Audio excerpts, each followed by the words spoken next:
In the 3.5 years I've been doing this job, we've been to every state in the union, but rarely a place as beautiful as this. And part of what we've seen is how transportation impacts people everywhere.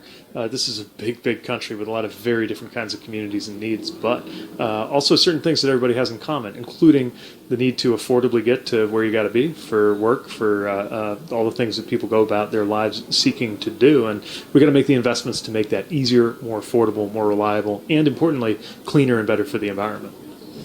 So tell us about Nevada investments. Yesterday you were talking about the Arlington Avenue Bridge project. I've got different estimates like 28 million, 25 million.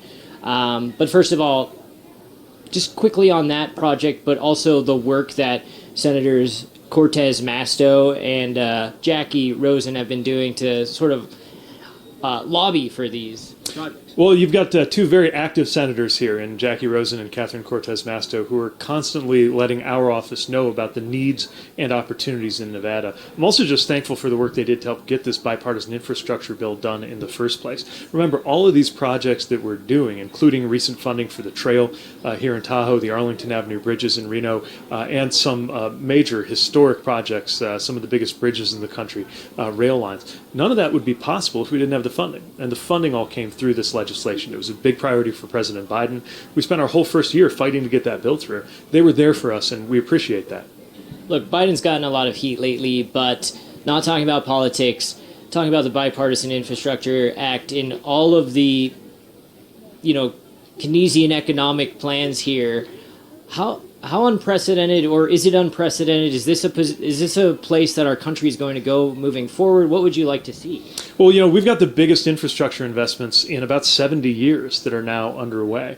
I don't think it has to be an ideological thing. After all, we found a lot of Republican members who didn't even vote for the bill are still joining us in celebrating the projects that the bill is helping to pay for, because it's just good policy. And part of why I'm glad to be here today at the Tahoe Summit is you have cooperation across state lines and across party lines around certain shared values and goals, like preserving this extraordinary lake and the communities around it, and making sure people have good means of transportation to get to where they need to go.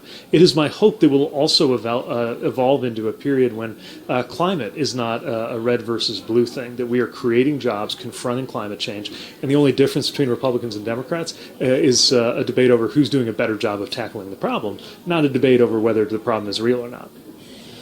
Well, that Elon Musk interview with Trump, they did discuss it, as I'm sure you're aware. Not that Trump was really accepting of it, but just sort of listening to what Musk was having to say. Speaking of fires and dangers, getting out of this basin is a really big concern for people. With that project that you're talking about, the trail, that could bring in more tourism. What are your thoughts on keeping the infrastructure in the Tahoe Basin safe, secure, just getting things really tight up here?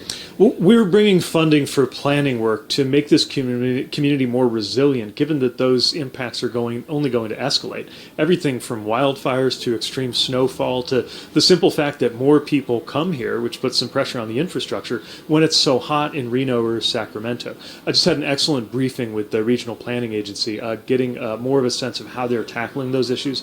And we're here to help, not just with technical assistance, but with funding too. Our last question, me, Secretary, today. Thank you again so much for your time. Climate change. Now, we've got this big presidential election, on the line. Could go back to Trump, could go back to the Republicans, Project 2025. Your administration that you're in has created all of this planning, infrastructure, design around mitigating climate change and solving the CO2 problem. What happens if Trump wins? What are your thoughts? How are we carrying this forward? Well, without talking about the campaign, what I will say is that we need to maintain good policies that will help us protect American lives and livelihoods from the impacts of climate change. These impacts are upon us. We are way, way past the point where there's anything to be gained by pretending otherwise. And deleting a reference to climate change from a government website doesn't make the problem go away. But the other important thing is that in the Biden-Harris administration, we have broken the old false choice between dealing with climate change and creating jobs everywhere from here in certainly in Nevada to the industrial Midwest where I grew up. We are seeing enormous amounts of job creation in electric vehicle manufacturing, in renewable energy, and other things that are going to power the economy for the future and help us tackle the climate crisis. We have to maintain those policies, and we'll keep working to defend them. And it's on the line in 2024. Again, I can't speak to the campaign Okay, or the sorry, election sorry. side, but what I'll say is I'm always concerned when I'm up on Capitol Hill and you hear some members talking about reversing policies that are creating jobs as well as helping the climate. Look, in most developed countries, the argument between the center right and center left parties is over who's doing a better job at dealing with climate change, not whether it's real. We need to at least get that far here in the United States. All right, Secretary Buttigieg, real honor. Thank you, Same sir. here. Thank you. Thank you. Thanks. Thank you very much for your time. Thanks, you, Josh. Alexandra. Yeah, nice to meet you. Nice to meet you too.